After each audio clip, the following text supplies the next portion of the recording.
Welcome back, everybody, to the Nosebleed Sports Podcast. I'm Chris Witt, and with me, as always, is Mr. Adam Schmidt. Adam, how are you today, sir? I'm wonderful. How are you? If I was any better, I would be you. There's no doubt about it. All right. Chris, we have a whole bunch of stuff to do today, so we got to get right to it. First and foremost, so we're going to start. We're going back. The NBA starts next week, all right, before we come back here. So this is our last podcast before the new NBA season starts. So we're going to get back into the big three like we did all last season. We're going to pick three topics a week that are going on in the NBA and talk about those things. Topic number one for this week, we talked about it last week. We're going to follow up on Mr. Kyrie Irving, point guard for the Brooklyn Nets, who always has something interesting to say.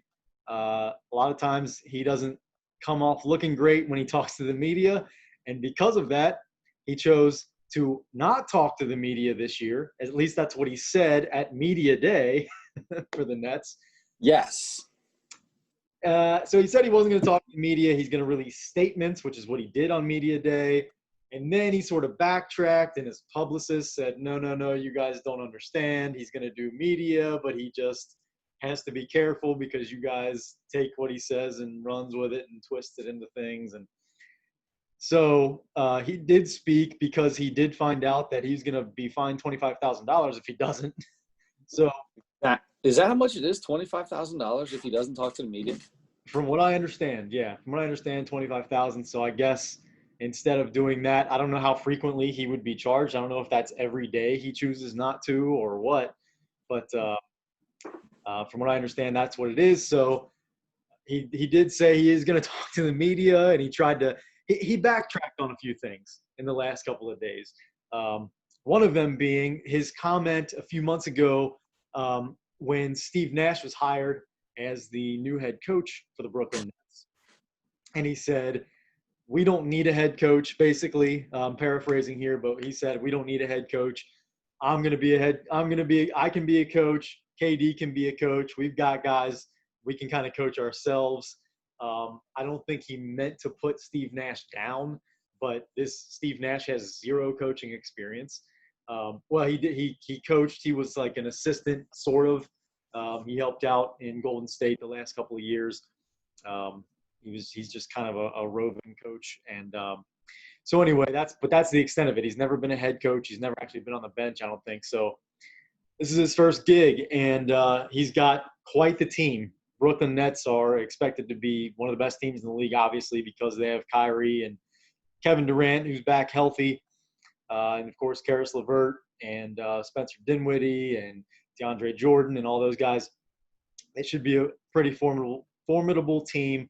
So Kyrie backtracked, talked about how great Steve Nash has been now that they've been in camp and they're playing preseason games and everything. Talked about how his IQ is so great, and really tried to build Steve Nash up as a coach here. I think to try to mend fences quickly for the comments that he made. So, in your opinion, how much do you think Kyrie has really changed his mind about that now that they're together?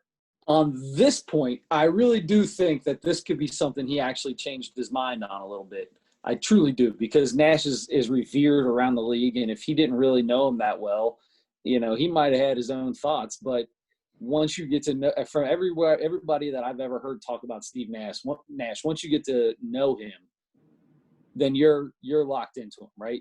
So I think this one, because there's another one that I'll get to, this comment, I believe this could be real, that he came back and really wanted to hype him up because he wants to make sure Nash feels comfortable there. He knows he is the leader of that team, as well as Kevin Durant, obviously, but Durant's never going to come out and speak like a leader. So he knows he's going to have to do those things.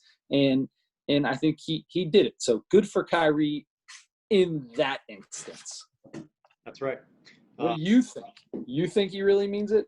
I think, yeah, I think so. I don't know. I was a little bit – I think part of this, I want to say no matter who the coach was, he may have said something like this to try to – because he's going to be asked about that until he says something about it.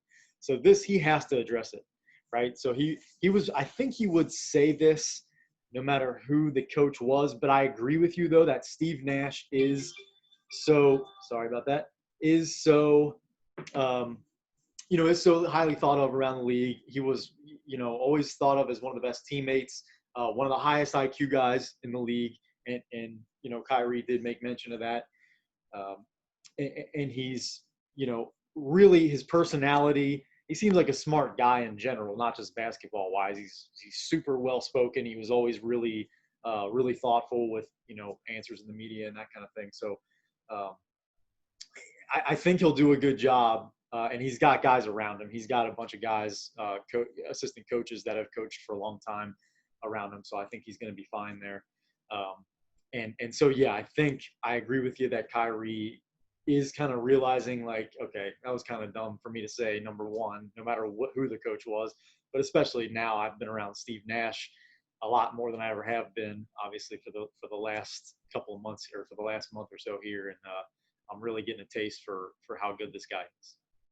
All right. So I agree with all that. So now this is probably my favorite one that Kyrie's trying to backtrack on. And I want to know what you think about this one. So initially he was fined $25,000 for his initial refusal to speak to the media. And in his response to that, he issued his second statement, which was, "I pray we utilize the fine money for the marginalized communities in need, especially seeing where our world is presently. I am here for peace, love, and greatness. So stop distracting me and my team and appreciate the art." I have no problem with any of that information right there. No problem. And then the last sentence of the statement: "We move different over here. I do not talk to pawns. My attention is worth more."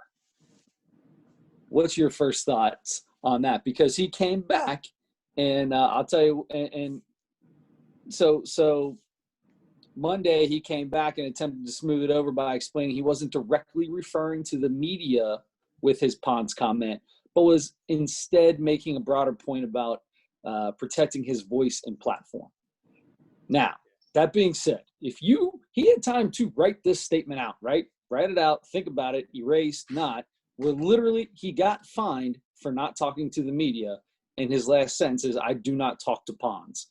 So he pissed off a lot of media members with that. The whole "I think I'm better than you," blah, blah, blah, that whole kind of thing, that pisses a lot of those guys off.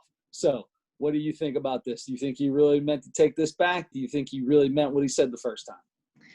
I think there's a rhythm to what's going on here with him. He speaks, doesn't necessarily think it out well enough or as well as he needs to, and says something, and then I think this is part of it. Like he's worried about talking to the media because it seems like everything he says, people are like, "Whoa, did you hear what Kyrie Irving said?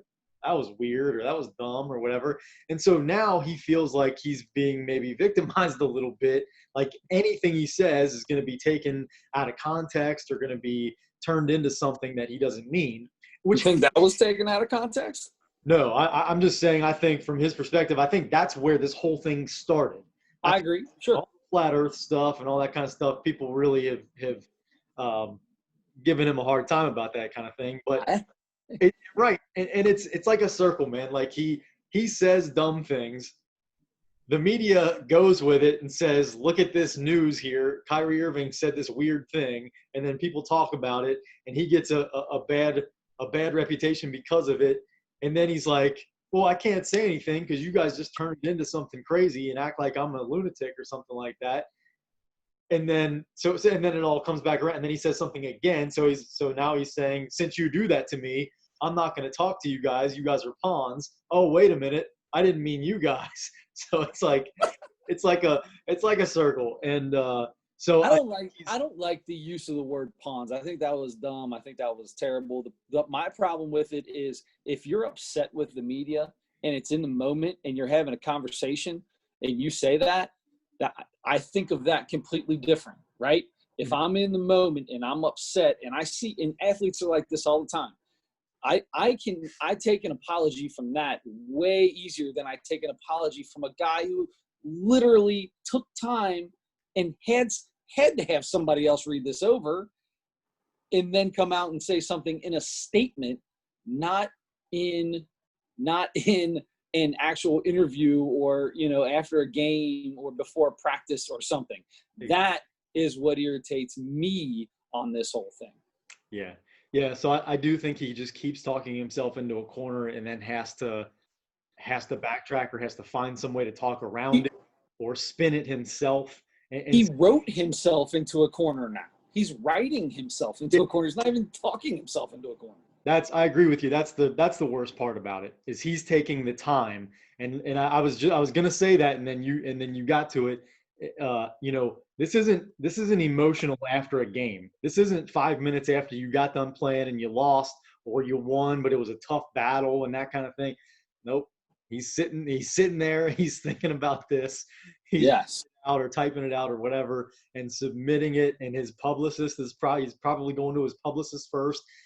His publicist might need to do a little better job of editing or censoring him a little bit, maybe.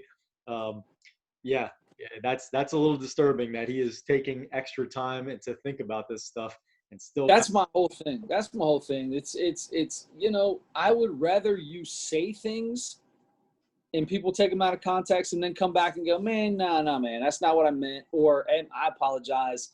I was upset.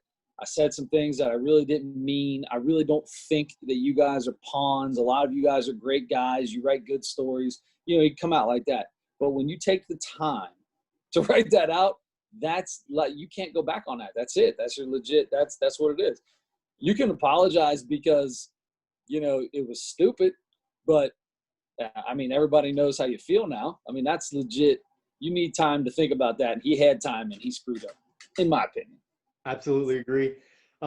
Let's go on to another all-star guard, Damian Lillard, a guy who has he's he's one of the best guards in the league, but he doesn't seem the last couple of years he has, but before that he was really, really good but wasn't really talked about with guys like Kyrie Irving and Chris Paul and Russell Westbrook and Steph Curry and those the very, very top point guards. Right now he's. Right.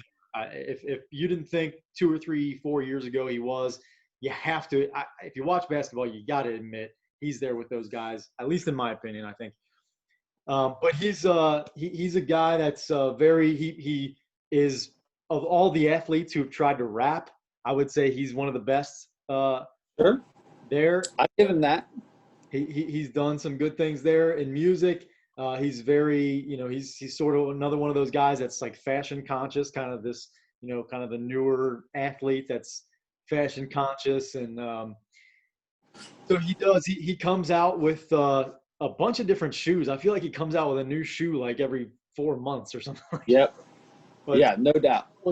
Came out with another one in the last few days here and partnered with a guy that I would not in a million years guess that he would partner with.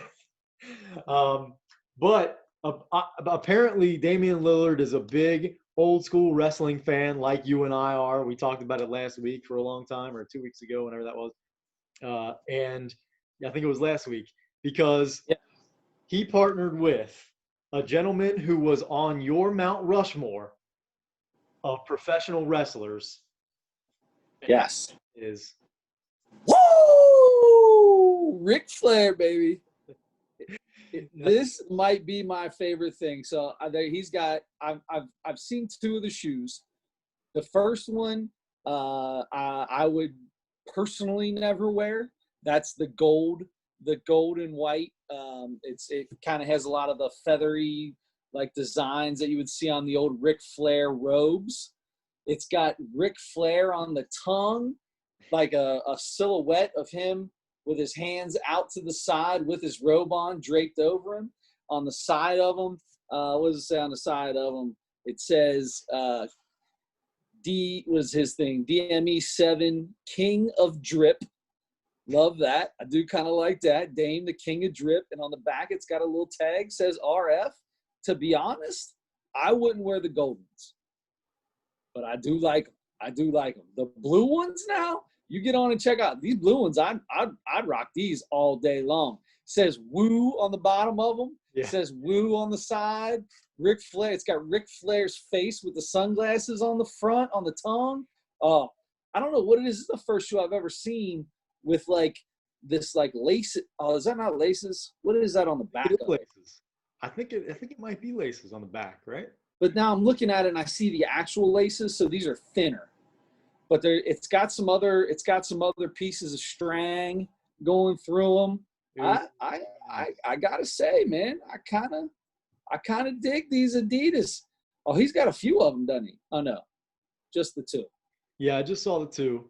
Yeah, just the two. He's got another Dame 7 shoe, but that's just his. And I don't know if I like that either. Well, they got some cool colors on that. But anyway, the Ric Flair one. So what do you think about the Flairs? I'm going to call them the Flairs. They ain't the Lillards, bro. These are the Flairs. I might give you a pair of them blue Flairs. Even though they're Ric Flair basketball shoes. That's so funny to think about that. I bet Ric Flair box out better than anybody you ever met. You think so? Oh, yeah. I don't feel like he enjoys the physical contact. The king of the flop. The king of the flop. That's what he would be. You're right. He would be king of the flop. No, you know what? I don't care for them. I don't care for how they look. I think it's super cool that a basketball player has teamed up with an old wrestler. I mean, but the idea of that in my mind is incredible. I love that. I mentioned last week Ric Flair. For whatever reason, I never got into Ric Flair. I was just not a Ric Flair. I didn't hate him, but I just never was a fan of his. So it would have been cooler if he. Well, I was just gonna say everybody else is dead, or all the other wrestlers. All the other wrestlers from our day are dead, or really old, or Hulk Hogan, who everybody is mad at every 6 months for saying something dumb or whatever. Yeah, he's just an old man. He's just an old man. When you spend that much time in Florida, he lives in Florida. He's lived in Florida most of his life. So when you spend that much time in Florida, you get a little nuts.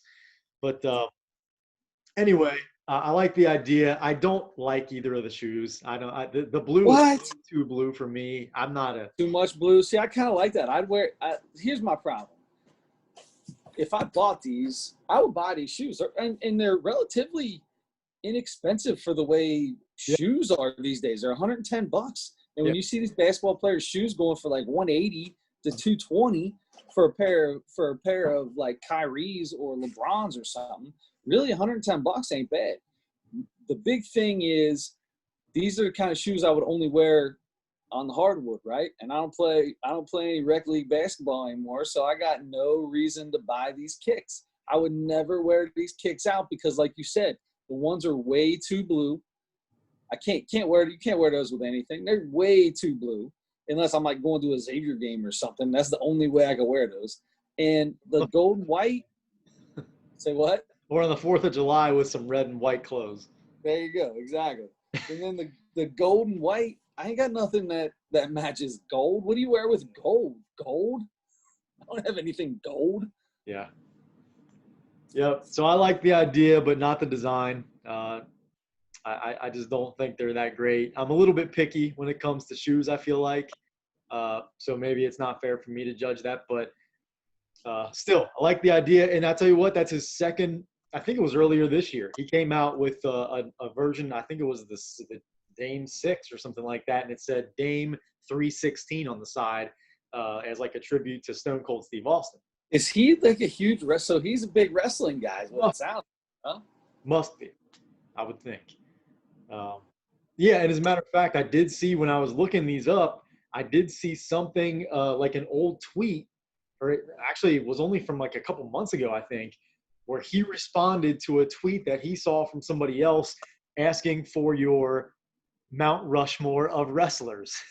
Really? He had Ric Flair on there, yeah. So nice. I gotta find that and send it to you.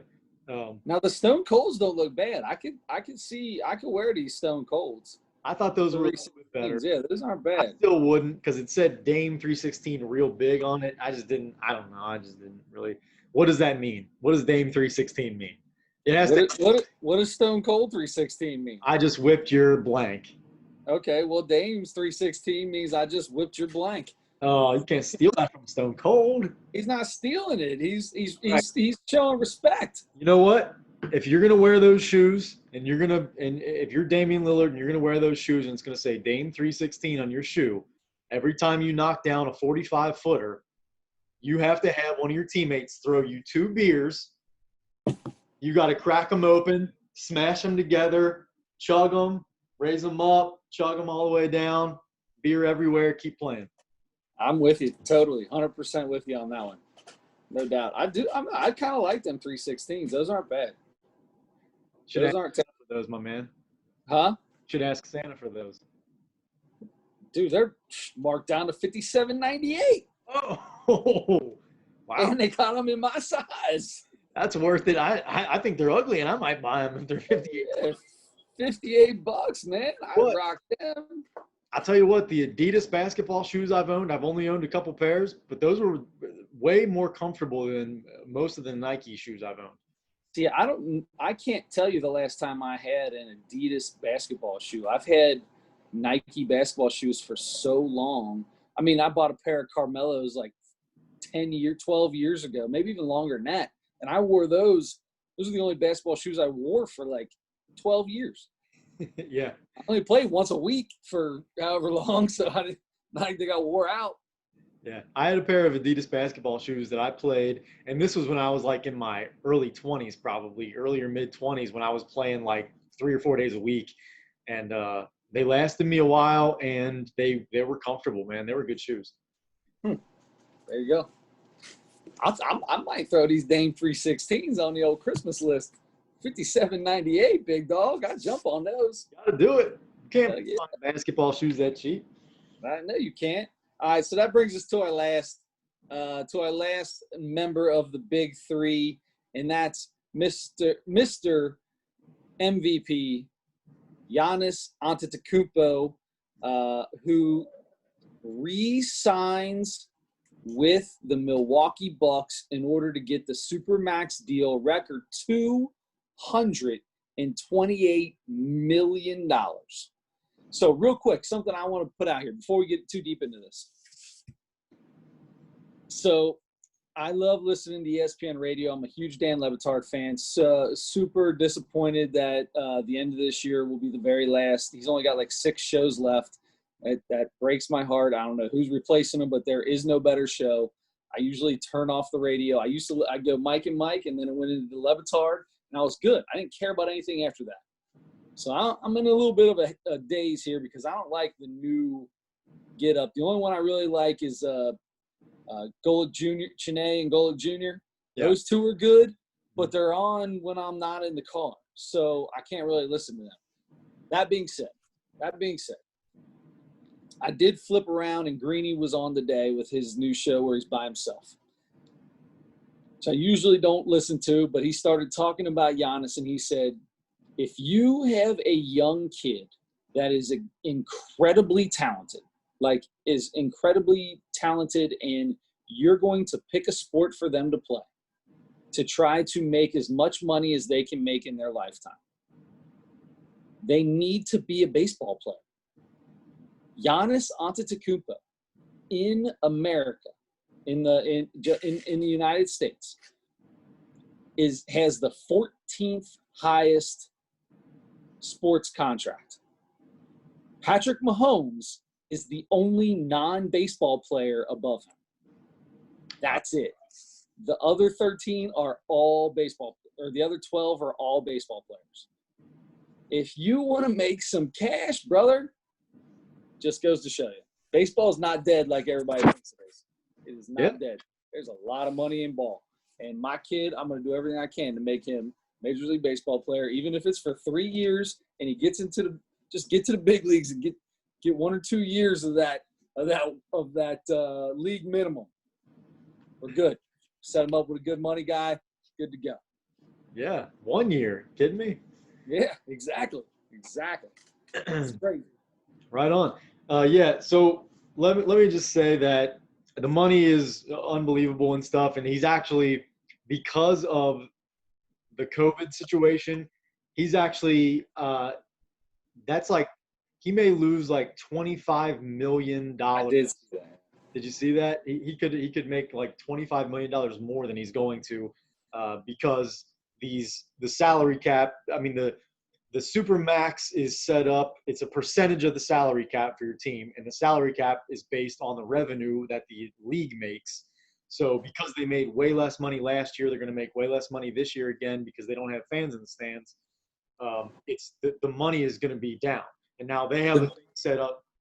They have it set up so that that's going to increase over the next like 5 to 10 years or something like that. So it's gonna go back up, especially because they are anticipating having more fans and stuff like that, Right. and all that kind of stuff in future years. But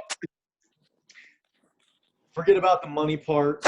I'm just really excited that he re-signed. Number one, I love when guys stay with the same team for their whole careers. Who knows if that's going to happen? But another 5 years. That's what this contract is for. Is 5 more years there. And so he's with a small market team in Milwaukee in the Midwest. I like that because I would consider us sort of near Milwaukee. It's driving distance kind of for us. Yep. And so we could go to a game much easier than we would have to jump on a plane if we wanted to go to a game in LA or something like that. So Midwest, small market, he's staying there. He doesn't have another superstar with him either. So that's really cool too, that he didn't just do what everybody else is doing and say, you know what, so-and-so is going to be, Russell Westbrook's going to be a free agent at the end of next year. He and I could team up, or whoever, or I'm going to try to go, get on with the Heat or the Golden State Warriors or somebody like that. Sure. He's staying there. He's like, build around me. And I think I guess it says that he trusts the ownership and the management enough. Now they started making moves this offseason to try to do that, to try to get him to stay. And apparently they did enough to at least make him want to stay. So I'm really excited for that. I'm excited that he stayed in Milwaukee, and I would love to see them win a championship or two there while he's there. And if another superstar wants to come play there because he's there, great. But I just like that he didn't do what everybody else is doing and find a guy and talk to him offline and say, hey, let's work a deal out and make sure we end up on the same team. So anyway, for that reason, I like it a lot. The Bucks have been really great and fun to watch and everything the last couple of years. So that's going to continue. So that's for that part to me is the much bigger thing. Staying for 5 more years in Milwaukee, much more than the money. That's what I care about. I agree with that. The big thing for me is I think people talk about the staying somewhere a lot. They talk about how important it is, or not how important it is, but how much they respect that and things like that all the time. You constantly are hearing people talking about those things. That being said, if you sign a supermax with a team that you started with, you get like an extra $70 million that you can sign for. Mm-hmm. You would, yeah, I'm good. Championship, no championship. Back that Brinks truck up back here, brother. I think I'd rather sign my supermax with the team I'm on instead of whatever the max deal that you could sign as a free agent with another team, because it's not as much money. So, yes, absolutely. The NBA did a phenomenal job with everybody moving around back. All started with the big three and Paul Pierce and all that stuff when Garnett went over with him. Garnett and Ray Allen went over with him. They started to try to make it to where they wanted people to stay with the team they went with, and they wanted to make an incentive for it, and they did. And this might be the first guy where you actually see take advantage of that incentive and not force a trade, because you can easily force a trade, but you're not going to make the money that you were making. Right. I love it. Good for him. because we've already seen several times guys have an opportunity to sign that super max and didn't do it because they wanted to try out free agency, go to a different place or whatever. So yeah, I'm with you on that. Good for Giannis, and I think that should bring us right into our last part of what we want to do as far as basketball goes this week. And since next week, the regular season, the 2020-21 regular season will be underway, we've got to make our predictions for NBA Right. champions this year. That's right. Let's do it. All right. So what are we predicting this year? Do you mean what is our bet going to be, or? Oh, no. Let's hold off on the bets for a minute because one of the two of us are going to have one of the two of us are going to have to sing. It's two tie, all tie. Remember that. The only one that gets out of it is the winner. And then we got to come down to see who got the most actual games in the season right. Yeah. I haven't went back to look, but I'm feeling pretty confident. Neither have I. Yeah. So I don't feel confident at all. So that being said, let's hold off on the bets for now because we got a lot of bets going out there that need to be finished first. Let's finish some bets first. I got you. And then we'll start. We've got 2 bets out there. We got a couple weeks for both of them, really. Both bets they both have 2 weeks left. What's the other one? What's the other bet we have? Another 2 minutes of comedy. What was that one? For NFL picks. Oh, NFL picks, of course, right. Yeah, for the NFL. Right. In just a little bit here. Exactly. Which will be coming up after we do the Mount Rushmore of candy, which will be next. So let's get into this real quick. When did the NBA get a new app? I have to download a new app for the NBA. What? They couldn't just update their app? Yeah, I don't know what happened with that. That's the stupidest thing I've ever seen or heard of in my entire life. Well, I'm pretty sure I heard that the old app had COVID, so I think they had to let it go. It was on a respirator, and they had to pull the plug. So. Oh man, too soon. Anyway, too soon. I did. You're fine. It's never too soon. Do what you got to do. I can only make that joke during our comedy segment. So sorry about that. There you go. I like that. That's right. Okay, so let's start this off. So how do you want to start off? You want to start off east, west, south, north, the Pacific Division? How are we doing this? Yeah, let's give our Northern Conference champions and our Southern Conference champions, and then we'll talk, and then we'll say who we think is going to be. All right, that sounds good. All right, let's start it off. Let's start in the East. Let's start in the East. All right, we just got done talking about Brooklyn and as well as Milwaukee. Got done talking a lot about the East. So who do you got coming out of the East? I would say those 2 teams are probably my top 2, with Miami sprinkled in there too. And then of course you have Philadelphia, who I think has a chance to be a little bit better. New coach Doc Rivers is there now, and I really like the addition. They added a couple guys. Every team added a few guys, but they added a couple guys, including Seth Curry. And Seth Curry is, I think he gets better every year, and he's one of the best shooters in the entire league. And I think still a lot of people don't realize that.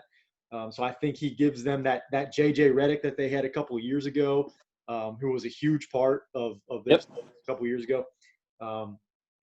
So Philadelphia should be pretty good.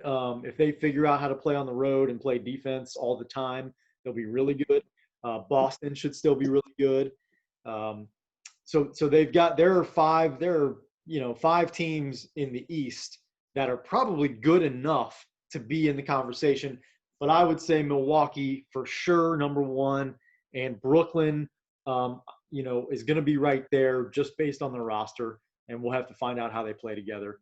But out of the East, I'm going to pick, and I think I did last year as well. I'm sticking with Milwaukee, sticking with the Bucks. They made an improvement. They got Drew Holiday. They added, who's going to be their starting point guard now. I like Eric Bledsoe, but Drew Holiday is an upgrade for sure. On both ends of the floor, he's really good, and I think he's going to thrive there in Milwaukee. And Giannis, I don't want to be the sucker that gets sucked into when when a pitcher strikes out for the 6 guys he faces in spring training, and you're like, oh man, this guy's ERA is under 2, or the opposite way, like, oh my gosh, he can't get anybody out. His spring training ERA is 6.90, and then he comes out and pitches great to start the season, because it's a totally different thing. Spring training and preseason basketball, totally different thing. But Giannis made some jumpers and looked a little better with his shot in a preseason game the other night.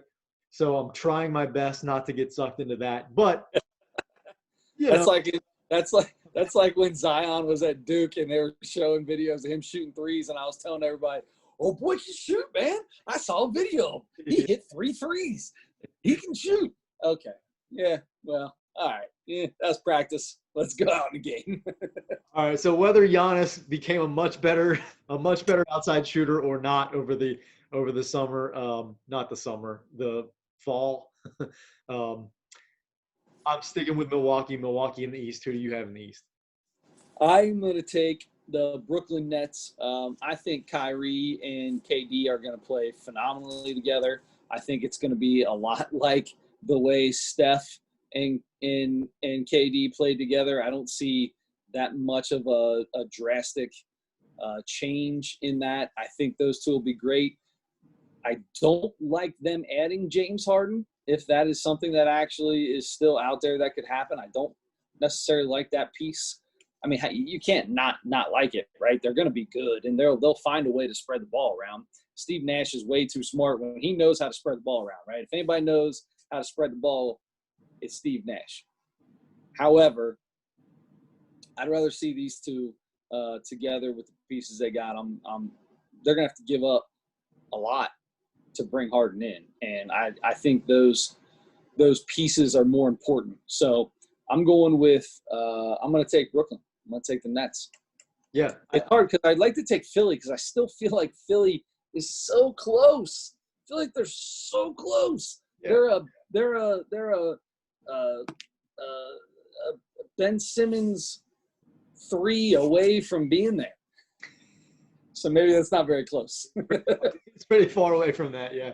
No, I agree with you. And like you said, Steve Nash played in that Mike D'Antoni super up-tempo, score 125 points a game system. And Steve Nash is probably going to do a lot of that. And Mike D'Antoni is his top assistant coach. That's awesome. Yeah, he's like his offensive coordinator, basically. So yep. You got to think they're gonna be up and down. They're gonna score a ton, and they're just gonna be really potent on offense. And you have the weapons to do that. So why wouldn't you? Yep. Thing is those teams were always a little bit suspect on defense, especially when you get into the playoffs and you play the best teams every night, and you got to figure out how to beat somebody that you can score 125, 130, but you're giving up 120 or 125. So they've got to figure that out, but they're going to be a lot of fun to watch. So I'm with you on that. Brooklyn's right there, I think, and it should be interesting. And then also on that James Harden thing, from what I understand, from what I've heard, Houston wants Kyrie Irving in that if that happens. If that trade happens, they want Kyrie. And Brooklyn's not going to do that. So no. That one might not happen. So, but there's still talk about James Harden to Philly. So that would be a really interesting one. That would change my whole aspect. I'd put Philly in it over both of those two teams if that were to happen. Yeah, that would be because really I kind of man, or it could be a lot like a KD, Draymond Green kind of thing. I could totally see that with Harden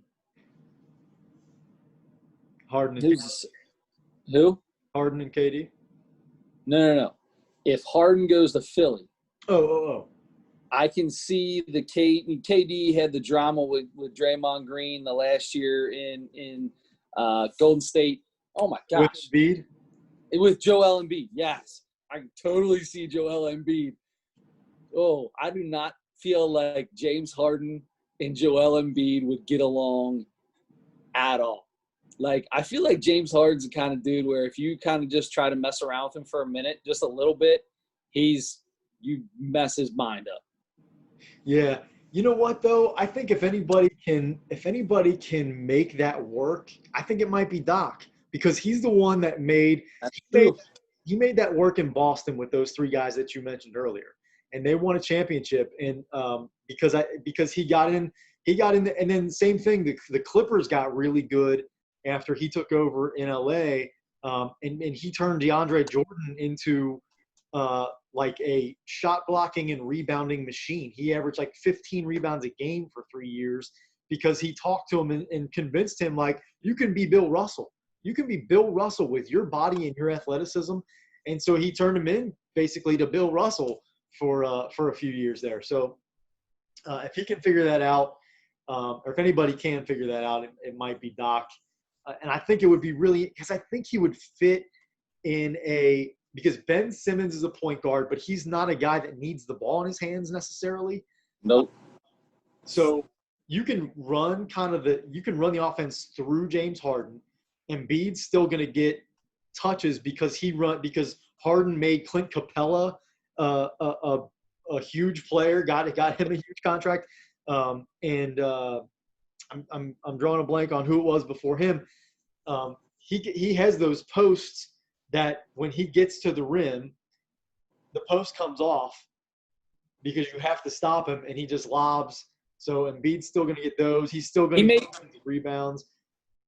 He made a 6'6" PJ Tucker look like one of the best power forwards in the league. Yeah, yeah.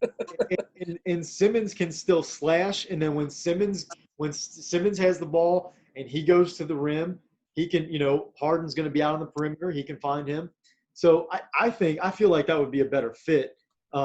Basketball wise, I don't disagree though. Like personality wise, Doc might have his hands full there, but I think he can take care of it. I think you're right though. I think Doc's the one that could do it. If he went to Philly, I would change my pick from Brooklyn to that Philly team. Yeah. Doc's always going to have a team, in that semifinal of the conference finals. And if he's got that kind of roster, depending on what they'd have to give up, hard to say. Yeah. Okay, so we've got the East covered. So I would like to know who you have facing facing the Brooklyn Nets in the NBA Finals this year. I'll start to make it easy. I'll take the Lakers. You go ahead and go on with whatever you want to do. All right, well, you are going to make it easy then, and this is just going to be an easy part of it because I'm going with the Lakers too. They're too good right now. This team with LeBron. LeBron is 36 years old, and he still looks and plays like he's 28, 27, in the prime of his career. He looks like a basketball player that's in the prime of his career. And he's so smart on the court. And I know it's said all the time, and I know people are starting to hate LeBron James again. Like, it's starting to be like, Michael Jordan, but now with the political stuff and all that, everybody's hating him for more reasons than before. What's the whole shut up and play or shut up and dribble or whatever that thing was that whole thing years ago that was going on. Look, man, hey, I'm not saying shut up and dribble. You say whatever you want. The big thing for me is I don't listen to all that. I watch that man and know that I'm watching the greatest basketball player to ever lace him up. Okay. All right. You're supposed to let that sit for a second. No, one of the 5 best players to ever play the game of basketball. I mean, he is. I feel like you can't deny that. He's definitely there. Take eras out of it and all that stuff. So, and they just added pieces. They're not getting worse on their roster, even with signing him to a deal and signing AD to a deal. They not only did not get worse, they absolutely got better, I think. Yeah. They lost a couple of people, but they filled those guys in and more. They added Marc Gasol, who I know is past his prime, but he's another super high IQ guy and like one of the smartest defensive players. He's slow as molasses, but he's so smart on the defensive end. And LeBron loves that too. He's gonna. Yep. Those two guys are gonna be in love with each other because those are two of the smartest basketball players in the whole league, and they're on the same floor. And then he's an older Jokic, right? He's kind of like an older Jokic. That's kind of – you see Jokic play like that with just being slow as molasses but just so smart, knows where everybody's at. Not the fastest guy on defense, but he's always in the right spot. Who's the other guy that played that he loved? Kyle Korver, kind of this, maybe not the same position, but the same style of knows he's slow, but knows where to be, knows how to move his feet and get in the right position. And he played with LeBron for years and won a couple titles. One title. Yeah, those savvy veterans. So Marc Gasol and another one, Wesley Matthews is another guy that's another veteran who's been around for a long time, knows how to play. He's one of those, I don't want to say 3-and-D guys, but he'll set up in the corner. He's another guy that can shoot the ball a little bit. He's good enough to not if he gets the ball in a situation where he's not just spotting up, he knows what to do with it. He'll make the right play at least. He's not going to beat you off the dribble and like beat you to the rim and that kind of thing. But he's smart. He's another smart player. And then you added Montrezl Harrell, last year's Sixth Man of the Year, and you added Dennis Schroeder to be a backup point guard, and he's coming off his best year of his career ever. So you added two pretty good veterans and two younger guys who are have the athleticism and all the young guy stuff. They got better after winning a championship. So it's hard to say that anybody's going to dethrone them until you actually see it. It is going to be interesting. It's already interesting to see how they're building this roster for however long LeBron decides he's going to continue to play basketball, right? Because they're going to need to keep a core for the next 5-6 years to try to keep Anthony Davis happy after LeBron leaves and keep AD there. So it's going to be interesting to see how they build this team and how they spend their money outside of those two, because they've got a difficult 4 or 5 years ahead of them when it comes to managing money. Sure. Everybody does. Yeah. Yeah, I'm with you. So, all right. So we have the same, we have the Lakers both coming out of the West. I have the Bucks in the East and you have Brooklyn. So it's going to be interesting. It'll be fun. It'll be really fun if the Lakers make the Western Conference Finals and the Eastern Conference Finals is Bucks. I'll tell you, we should do that. If the Eastern Conference Finals is Bucks Nets, we should bet on that series. Oh, 100%. I'm in for that. Write it down. I'm in for that. Okay, so I think that should be. We should say that's our bet. If that happens, that's our bet. If not, then so are you picking? Should we just get right to it? You're going to pick the Lakers to beat the Nets Yeah. Okay. Yes. I am going to take the Bucks, who I think I took last year. You did. Okay. I'm going to take – this is the Bucks year. Bucks over the Lakers, which I think is also – or no, I had the Clippers. I think I had Bucks Clippers, and I had the Bucks. Either way, you had the Bucks winning. Yeah. So, but I'm taking the Bucks again. So I think that's if they set up that way, if the Eastern Conference Finals is Bucks Nets, we'll bet on that. If it's Bucks Lakers, we'll bet on that. Sounds good. I like it. Okay. I like it.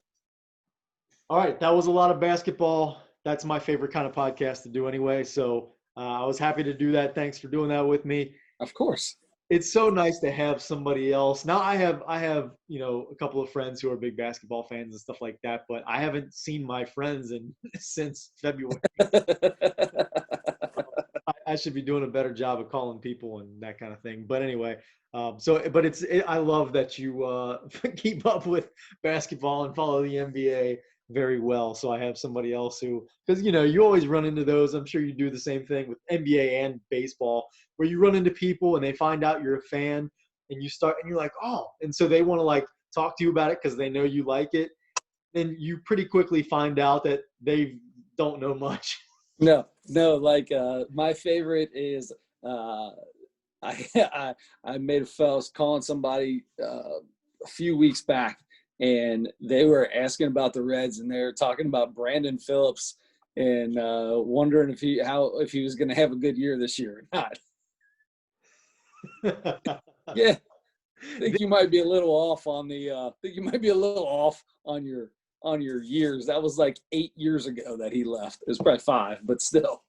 I dated someone a long time ago, and their mother, I was meeting their family for the first time and everything, and they had, I guess, told their parents about. She told her parents about that I was a sports fan and I was a big Reds fan and that kind of thing. So I guess her mom wanted to relate to me and said, "Oh yeah, we used to go to games all the time. I was going to games back when they were the red leggings." You were, huh? All right, cool. Wow, really? All the way back when they were the red leggings? Oh, okay. 2 things. So number one, obviously there was never a red leggings, right? That's pretty. That sounds pretty sexy, actually. I mean, it's as good as the red stockings. Anyway, so that's number one. Number two, how old was this chick you were dating? very young. How old was her mom? Her mom wasn't that old, just in her 50s. They've been the Reds since she's been alive. I almost I almost tripped over it, I almost got caught up because I hesitated for a second before I reacted because it was like, it caught me. I'm like, what did she just say red leggings? And I was, and then she didn't really know any players or anything like current players. I'm like, okay, all right. I maybe said something about Johnny Bench or something like that. Like, yeah, he was good. He was pretty good. And then because then as soon as you find out, as soon as we talked about this before on this podcast, but as soon as you realize, oh, okay, this person was just trying to make conversation with me, but we're not really on the same wavelength as far as how much we really follow this. Yeah. And then when you realize that, then you're like, okay, now I gotta kind of get out of this. How do I end this conversation? Yeah. You either have to dumb it down a lot, yeah, or you gotta get out. How do I be as polite as possible for the rest of this conversation about this? Okay, so that was fun. We need to get to our Mount Rushmore. Our Mount Rushmore is, I love this part. And you had a fun one. You chose a fun one last week. This is where we can get a little silly here. And you chose the Mount Rushmore of candy. Yes, I did, sir. All right, Chris, tell me, what is your top 4 candies of your life that would make your Mount Rushmore? So, as always, we like to start off with how many we actually wrote down, right? Like, this was a tough one for me. But after I said this, I thought I had a few in my head, and I had to write them all down because I got a sweet tooth. Let's see. 1, 2, 3, 4, 5, 6, 7, 8, 9, 10, 11, 12, 13. I wrote down 13 different items. Wow. That might be a new record for my Mount Rushmore candies. Let me tell you something. We both have records then. Oh, my goodness. Nice. Because I love it. 4. What? That's it? I wrote 4. I know I didn't, this has been one of the busiest weeks of my life. So I didn't put in the time on this that I needed to. And I wanted to. I was like, man, I gotta look up, I gotta look stuff up on the internet because I don't want to forget. There's so many different kinds of candy. And then you got stuff that was popular when we were kids that's not as much now. But and then stuff that has been popular our entire lives and way before that. So many options for candy, so many different types of candy. So I know I'm going to forget a million things. We talked last week.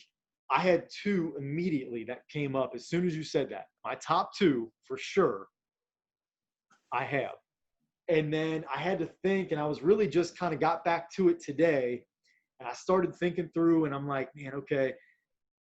And I kind of started doing a little bit of research, and I didn't want to forget anything. And I'm positive I did. Because later I'm going to be like, oh my God, that should have been on my Mount Rushmore. I love that. I haven't had a lot of candy recently. I'm really in the last several years, I'm a big cookie and ice cream guy.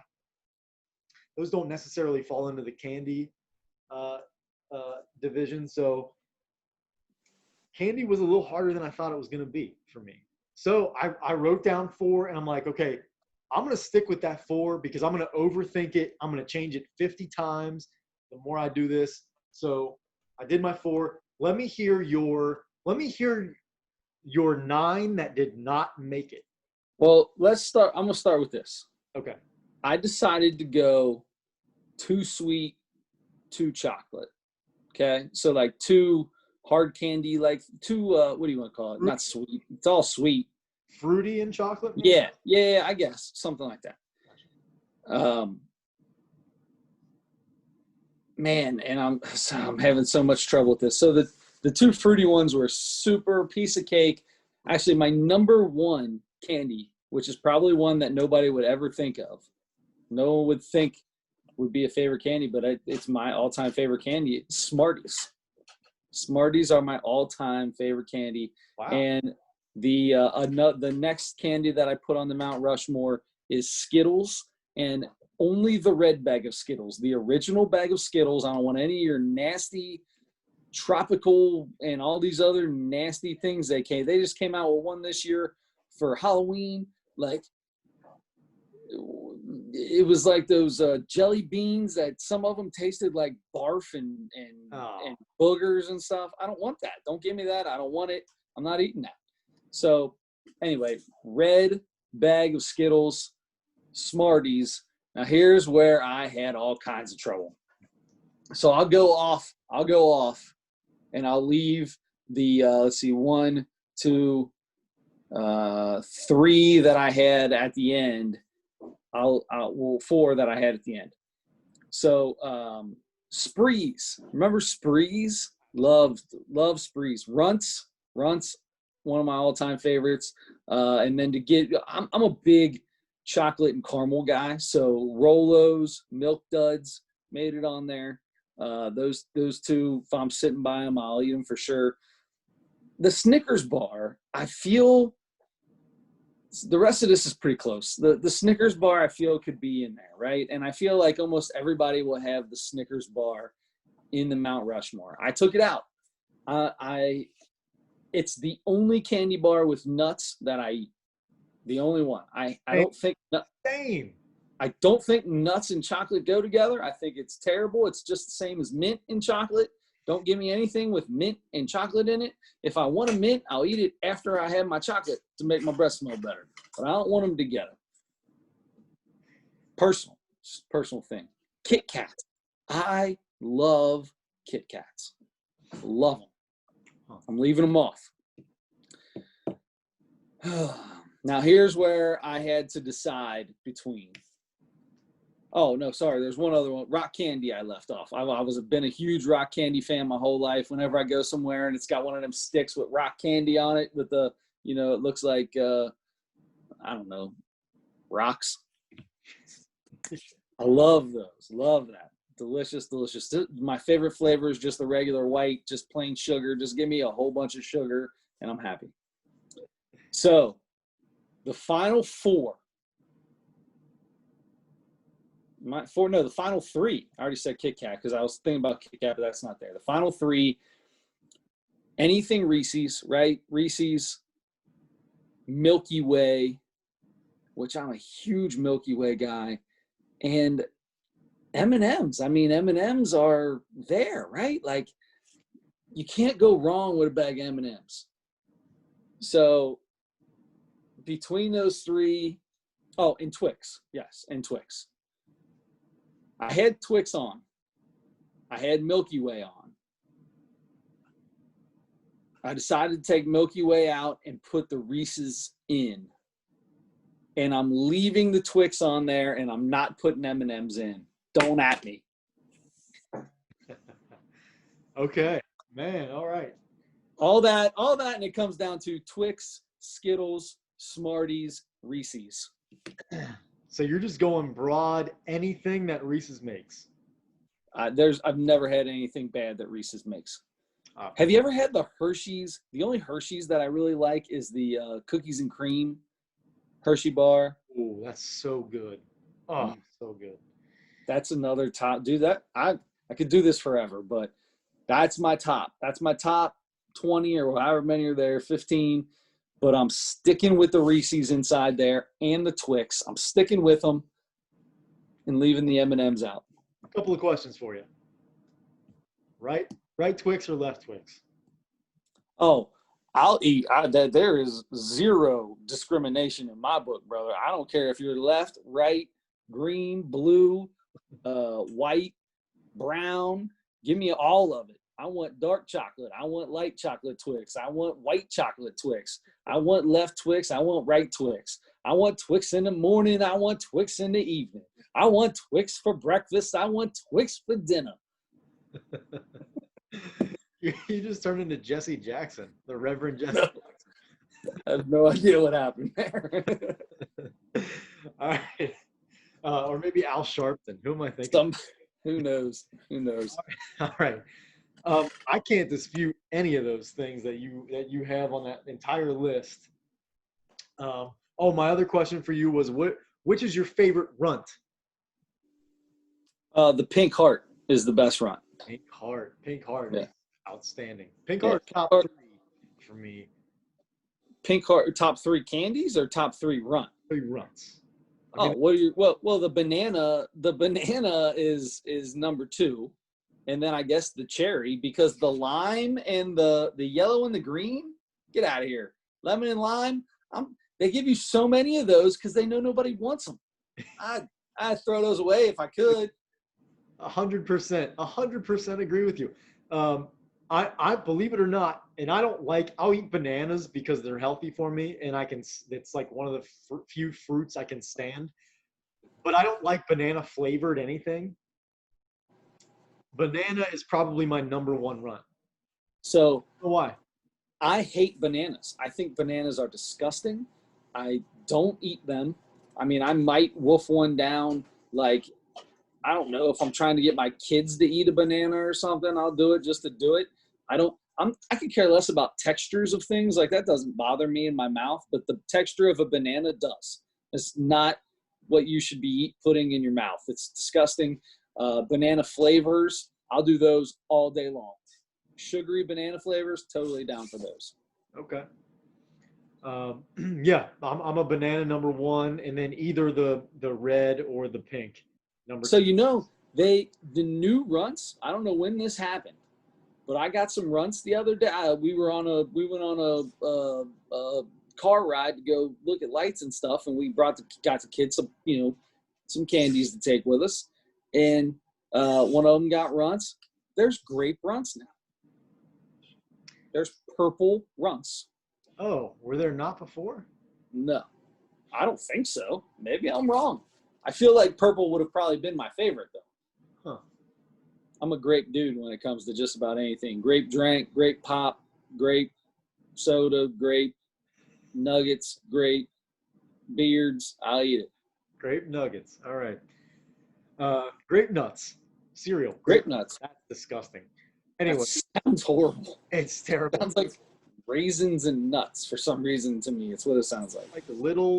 It's just like little rocks, basically. It's like little rocks. Ugh. Anyway, and they don't taste like grape at all. Why did you eat those? And you're a single man. Why did you even try them? You tried those? When I was a kid, I think. I think we got some maybe for some reason once or twice when I was a kid, and my mom probably made me eat some. I don't know, or that was the only cereal we had or something. Obviously, Aunt Kathy, ate all the good ones first. Aunt Kathy is a saint in my book. And she might be getting knocked down a notch if you're telling me she made you eat grape nut cereal. I don't remember the exact scenario, but I tried them at some point, and I'm pretty sure it was when I was a kid. And I just remember it was like eating rocks because they were like hard and just little tiny pebbles or something. Like I even give you shredded wheat, right? Because that had a little frosting on them. You know what I mean? At least that had a little sugar on them. But grape nut cereal, you don't eat that. You don't eat that growing up. That's not right. Cheerios were bad enough unless you poured a gallon of sugar on them and then just scrape the sugar. Remember that sugar milk at the bottom? Oh my God, is sugar milk not the best thing in the world? To take that big giant spoonful of sugar, spread it over top of your Cheerios, and then get your second one. See, that one is for the bottom of the bowl. That first spoonful is strictly for the bottom of the bowl. Mix it around, that goes to the bottom. Then the second one is for your bites, and you got to eat it quick so that sugar doesn't go down. Yeah, you gotta eat that quick so you get some sugar with your actual Cheerios too. Absolutely, absolutely, or Wheaties. Or Wheaties. Dude, I like Wheaties, and I don't even have to. As an adult, I don't have to put sugar on them because I just actually like them. But for some reason, Wheaties, it's got to be like the simplest cereal ever. It's wheat flakes, like one of the most expensive cereals. Why is that? That's the only reason I don't buy Wheaties, because they're always one of the most expensive cereals. We never had them when I was little because they were always expensive, and they didn't have enough sugar for me on them anyway. My mom would rather me not use all of the sugar on cereal. Yeah. She just buy me sugary cereal. So look, you can buy me anything you want, Mom, but I'm gonna dump a whole bag of sugar in this, and this one box of cereal will have an entire bag of sugar. Yeah. So I'll tell you what, correct. my dad is legendary for giant bowls of Wheaties with tons of sugar on them. Yes. So anyway, all right, I got to do my Mount Rushmore of candy. Sorry. Yes. Go ahead. No. That was totally me. All right. So like I said, now we can talk about, I could come up off the top of my head with all kinds of, a million different things. And you already named a ton of stuff. And I agree. Necco wafers is one I was thinking about. Do you remember those? So they were like just little discs of. Oh yeah, I remember those. Kind of like bottle caps. They came in like a little sleeve, and they were all different colors, but they had like the little chalky residue on them or whatever. I used to get those when we went to Hader Hardware. They had those, and I would always get those. Either those or Rolos. Those were the two candies that I would always get from Hader Hardware. After you went over and walked up the 2 steps onto the other level. Yep. There where they had the little postal part. Post office. Yeah. So anyway, those are the 2 that I would get from there. I'm just gonna go. How do I want to do this? So I'm gonna say my first 2 that I thought of as soon as you said it last week that we were gonna do this. My first 2 were Reese's Peanut Butter Cups and Kit Kats. Those 2 are, I would say, for sure my 2 favorite candies. Then I added. The last one I'm going to tell you is one I don't know if you're going to let me. I don't know if you're going to let me. Hold on a second. We had this discussion last week. If you have to question if it possibly is in it, it's not in the category. So no, it doesn't count. I don't even want to know what it is because we already had this conversation. For you to start it off by telling me, I don't know if you're going to let me. Boom. Guess what? Not letting you. Okay. I'm going to tell you what it is at the end, and then if you're not going to let me, I still think it should be allowed, and maybe I'll try to convince you. If you say apple pie, like I'm going to jump through this Zoom call and knock you out. If I say what? Apple pie. Apple pie is the most disgusting thing. Apple pie is terrible. I can't stand apple pie. So it's not apple pie. No, it's not a pie. I know better than that. So I've got peanut butter cups, Kit Kats, Twizzlers is another one. Just the classic strawberry twist Twizzlers. If you wanna bite off both ends and stick it in your milk and use it as a straw, please do that. Please do that. Or your Dr. Pepper or your root beer or your anything. See, I was never a original Twizzler fan, but those little tiny string Twizzlers that you like pull one little tiny piece off, I love those. Okay. Yeah, those are I don't like those. Those are and I don't even know if are those Twizzlers? Yeah. Yeah. But they're like a different texture. Yeah. That's why I don't like those nearly as much as the classic strawberry twist. So I've got my last one. You're gonna love hearing what it is.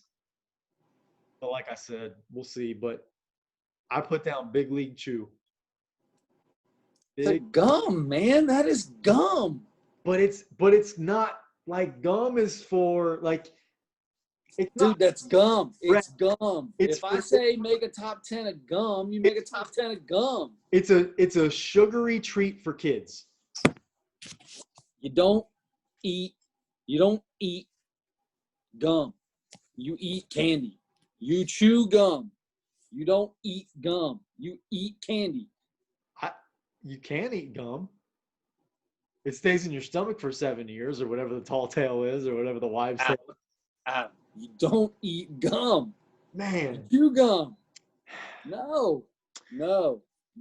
Big League Chew? I told you from the beginning. I love Big League Chew. Big League Chew is on my Mount Rushmore of gum. Not candy. I told you when this thing started last week. All right. I was as passionate as I am right now last week. I know. And as soon as what did you do? I said, I don't think he's going to let me. But I started rationalizing it in my mind like I always do. And I'm like, I can make this work. I can talk through it and make it sound like it should be. I was not successful doing that. I got the old veto. So I'm going to choose, man, for my fourth one, I agreed with you that, like, I thought for a second, like, well, Snickers has to be on Mount Rushmore. And I like a Snickers, but I just can't say. And usually I will go, if I go to a concession stand or something, because I'm hungry during a game and it's 2 more hours before I'm going to get the Skyline, I'm going to probably get a Snickers. Because it's a little more filling. The nuts make it a little more filling. That's what they say. However, when it comes down to candy, man, I'm with you. I like them. And they're my go-to. Like when I go to softball, I go up, I get a tub of beer and a Snickers because I usually hadn't eaten in a while and I need to get something in me. And I want something, I don't just want straight sugar. I need a little nut in me. That sounds terrible. And you're a pitcher. If you get that, you are a pitcher in softball. So if you get that giant tub of beer, I mean, you're going to be walking guys all night long, buddy, unless you throw at the middle catcher. Unless you throw at the middle catcher or throw over the middle plate.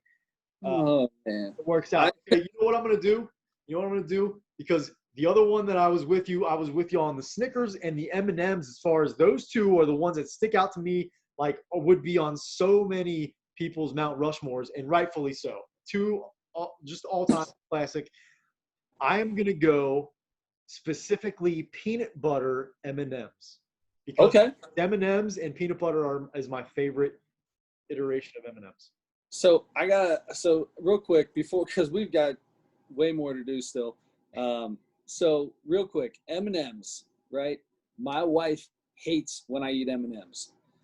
I don't know what it is, but I love to put M&Ms in my mouth, and then one at a time, you throw a handful in, but one at a time I pull them over, and I almost use them like sunflower seeds. I slowly chip off the outer coating, and then like tiny munch it, like with my teeth, and like get it super fine. And so it makes all kinds of noise in my mouth, and it's a simple M&M. You know what would be awesome if M&M's put out a candy that's just the candy shell. Oh, I don't even need the chocolate. I just want that candy shell. yep. It's so delicious. Man. Oh man, I feel like we need to. I feel like there's something there. We've got to get a hold of M&M's and ask. I got to pitch this. And if we can make it happen.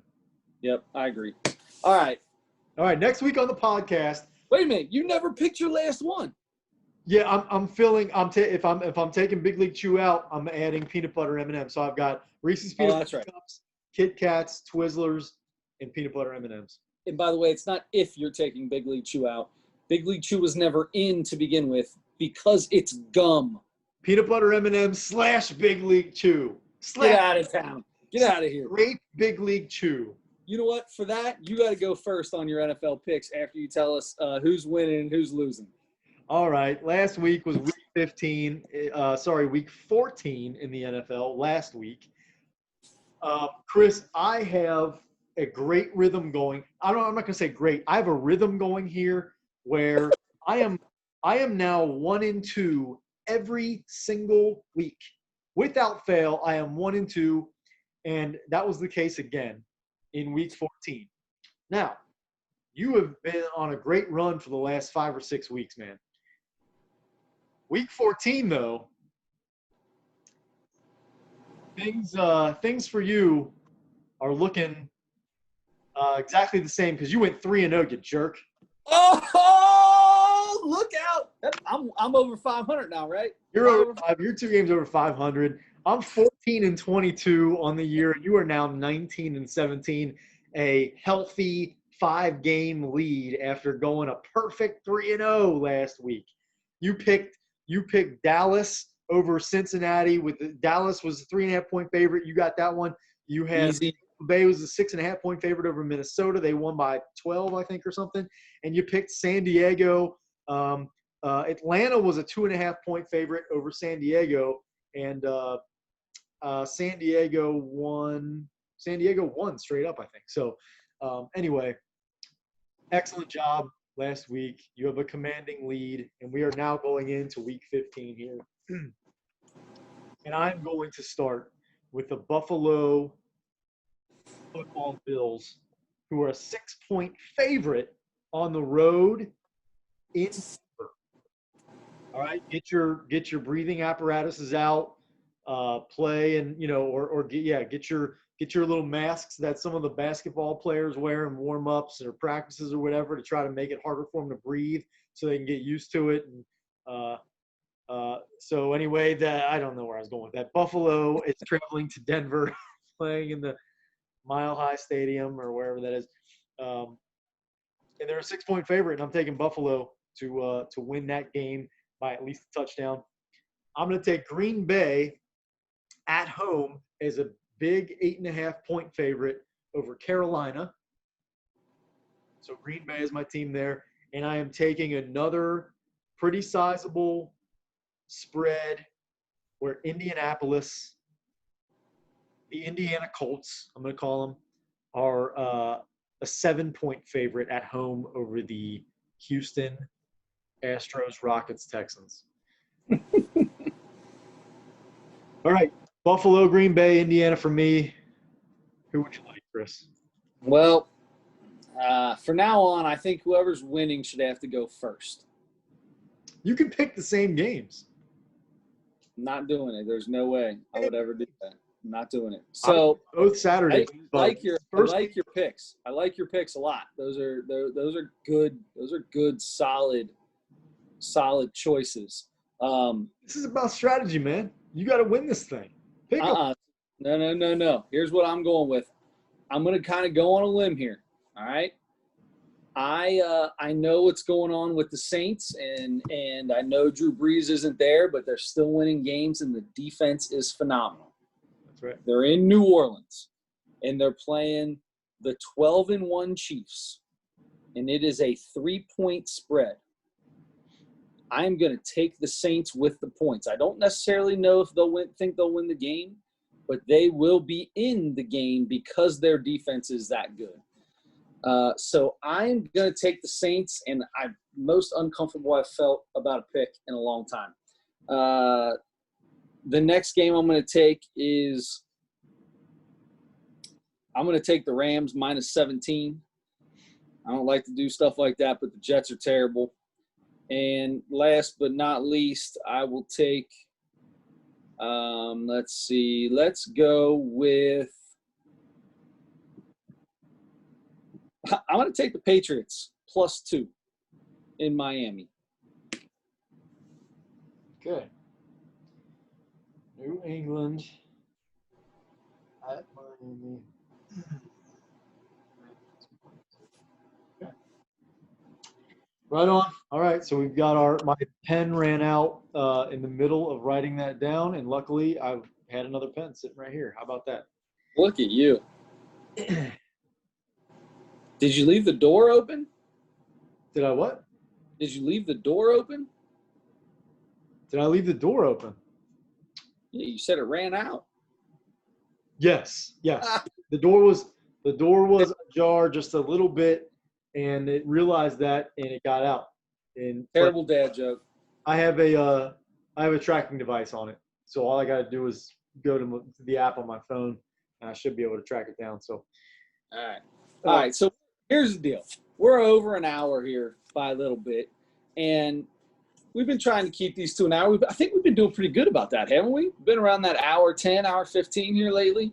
Yep. We're creeping up on that, and I believe this might be one of the quickest comedy segments we've ever had. We can make it that way, sure. No. I don't want to make it anything. I want it to just breathe and do what it does. Okay. I'm just coming out here with my own little prediction.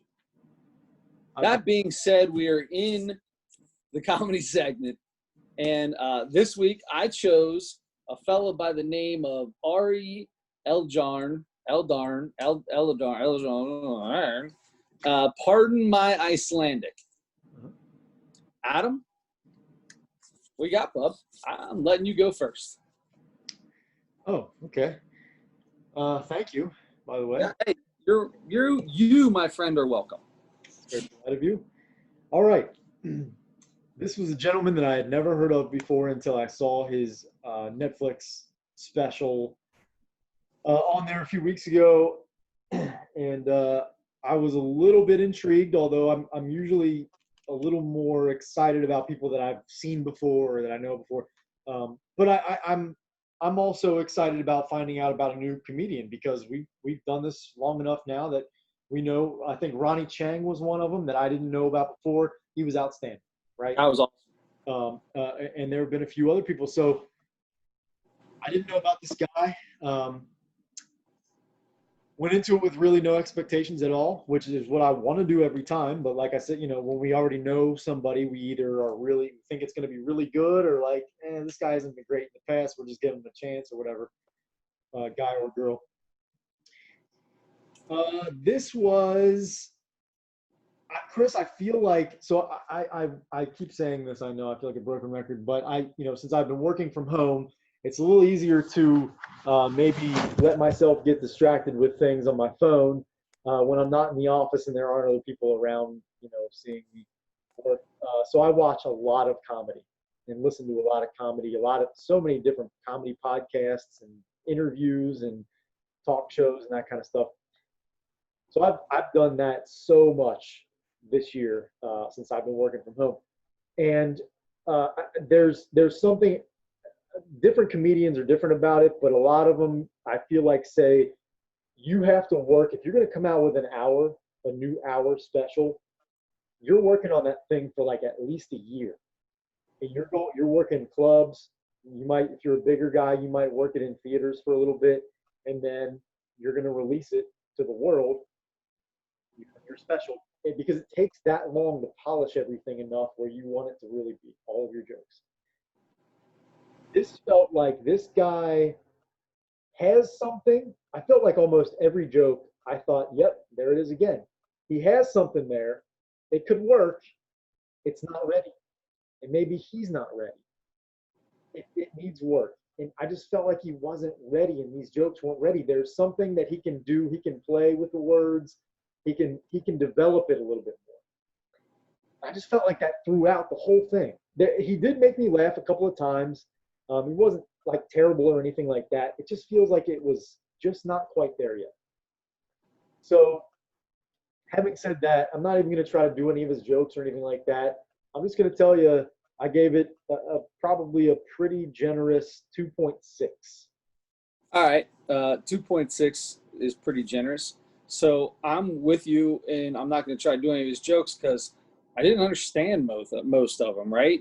I don't know if he was in Europe when he did this or where he was, but it was a lot about Denmark and Newfoundland or somewhere and all the places around Iceland. And it's pardon my Icelandic, I get it. And maybe I would have learned something, maybe. But he said towards the end that talking about his daughter, making his daughter laugh or something like that. And he was talking about his jokes and how a lot of his jokes don't transfer over when he's doing comedy in Iceland compared to when he's doing comedy in anywhere where he needs to speak English. He has different jokes for different places because they don't translate. And that's true. They didn't translate, man. You're exactly right. They just didn't. I never laughed one time. Most of the time I couldn't. I had no idea what was going on. I couldn't tell if he was trying to give me a history lesson or tell me a joke. And that stuff, I bet, is really funny in Iceland or Denmark or wherever he's around. My problem, or in England or wherever. He's even had a bunch of English stuff in there. It didn't relate to me, so none of it was relatable to me. Therefore, maybe he's a super funny guy. I feel bad that I'm going to give him a bad rating but that's just me rating it as a non-worldly kind of guy. So I'm going to give him a 1.4. Okay. I agree 100% with everything you said. You're right. Yeah. And he did kind of explain that. And yeah, I think that was part of it for me too, was some of it was kind of confusing. And yeah, I'm totally with you. I couldn't really relate very well. Kind of similar to Jim Gaffigan's last special that we watched, where he was in he was in 2 or 3 different places. I think he was in Canada, he was in Mexico, or something like that, and he was doing like very specific, like Canadian-based material the whole time. And we know enough about Canada and even Mexico and stuff like that to get some of that stuff, but we're talking about much, much further away, a culture that we don't know much about. When you start talking about cities in little small countries like that, man, I don't know all of that. I don't know. Yeah. Maybe maybe he has a Netflix special because he's like the funniest guy in Europe or something like that. Who knows? He has to be because that was a big place he was doing. There was a lot of people there. Yeah. He's got to be big somewhere. Just not. I've never heard of him, and it wasn't that great to me. Yep, I feel a little weird about my 2.6 now. I feel like I probably should have went with something lower because we agree we're saying the exact same thing. But you've got some good comics that you gave a 2.5 and 2.62. So I feel like my scale changes every week. I don't know, it depends on how I'm feeling, I guess. Yeah. All right, so you need to pick a comedy special and a Mount Rushmore. I'm going to do that right now, and for next week. Since you gave me your blessing last week, that we can do, and we've done, I think maybe 2 of them, that like 2 of the same person, 2 different specials for the same person. I'm going to do that this week because this guy is one of the best up and coming guys. He's like kind of on that level where he's one of the best guys who are like not quite like Bill Burr, Louis C.K. level yet. But he's on that, Mark Norman, Joe List. This is Sam Morrill I'm talking about. I love this guy. Okay. So I'm so happy. This Sam Morrill guy is starting to be, I'm listening to these comedy stations now in the car that I got to Sirius for the trial period. Dude, I really like this dude a lot. Me too. And I was just a few days ago, I stumbled upon, so like I said, I'm, watching all these comedians and watching every podcast they're on and all that kind of stuff.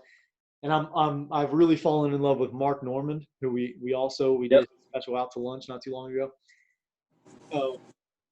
We did Sam Morrill's, by the way. Sam Morrill's I Got This not too long ago, just 4 or 5 months ago maybe. And so those two have done, starting in the like 6 months ago or something like that, they started doing a podcast together. And I didn't know about it until just now. And I think they did like 2 or 3 episodes, waited like a month, did another one, waited another month, did another, and then didn't do one for a while. And then they just did one recently. So I was catching up on all those. It was so good, so cool, because I love both those guys. So Sam Morrill just released his second special of the year. Okay, we did I Got This, which I think came out in February, I want to say. This one is called Up on the Roof. And so these comedians haven't, a lot of the clubs have been closed down all along for the COVID stuff. And so these guys and girls have been looking for some way to still do comedy, to try to stay sharp and not fall apart and still make a little bit of money somehow. So they're doing Zoom shows and they're doing all these things they don't really want to do in these parking lot shows and all that kind of drive-in and all that. Well, they've recently started doing, and Sam Morrill's one of the first guys, going on rooftops in, buildings in New York and big cities like that have these rooftop places that people can actually go up and have gatherings and stuff.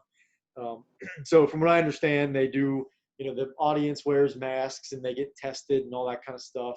I don't know. Some places seem to have like 15-minute tests. I don't know where you can get those. We don't have them really. Those are the rapid tests, but they're saying they're only like 50% accurate. So. Oh, okay. And apparently, I don't even know why they do them. $50 you got to pay or something like that. Anyway, so they're trying to do whatever they can do to make it somewhat safe. There are probably several of these that are happening that aren't safe at all, but it's up to these guys. Sam Morrill, I could tell from, or at least 6 months ago when he was doing this thing with Mark Normand, because Mark Normand is a super reckless guy. He doesn't care at all about it. But Sam was like, dude, you got to be careful, man. People are dying from this thing. You got to, you need to wear a mask and all that. He's like getting on him about that. Maybe that's changed. A lot of people's, view and how safe and careful everybody's been has been kind of has dwindled a little bit over time. But so Sam Morrill is doing this. He's going on rooftops and he's just getting a microphone attached to an amplifier, and he's just standing up there in front of 20 people or 30 people or something like that. And so he did several nights of that, filmed it all, edited together all the best parts of it, and that's why it's called Up on the Roof. He's just on rooftops in New York. I'm excited about this. I'm excited. Yes, sir. All right. So that will be our comedy special for next week. And then, by the way, that's on YouTube. So if you want to watch it, much like his first special, I Got This was on YouTube. This one is as well. Our Mount Rushmore for next week. It will be next week's podcast will be recorded.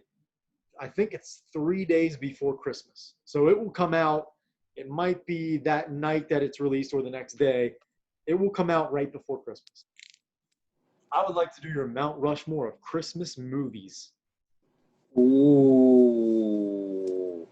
We are a huge Christmas movie family. Now, here's the deal.